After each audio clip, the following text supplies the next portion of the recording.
Starting with some breaking news now coming in after India and China agreed on disengagement along the line of actual control. External Affairs Minister Dr. S Jaishankar credited the breakthrough agreement with China to the Indian Army.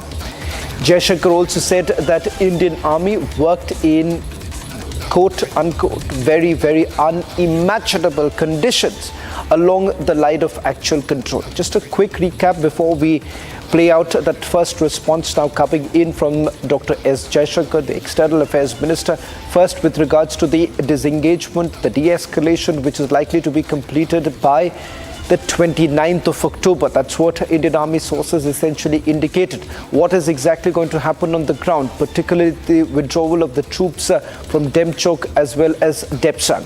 And as far as patrolling agreement is concerned, India as well as China would basically revert to the 2020 patrolling positions, particularly in the areas which were considered to be the friction points. Listen in to what the External Affairs Minister had to say.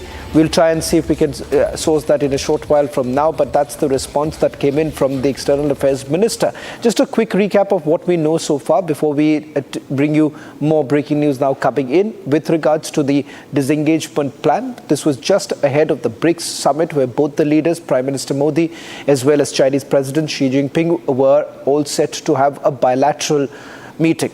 Before that, remember, an announcement was made by both sides, the foreign ministries acknowledging the fact that they have been able to make a breakthrough. This was 4.5 years after the Galwan clashes that took place, and remember that essentially resulted in a situation where you've had additional forces being lined up along the line of actual control, and that is the reason why this was being seen as a major breakthrough by the both sides in terms of the disengagement. So the disengagement will finally take place in some of these areas, particularly Hot Springs, Gogra, as well as depsang, as well as demchok.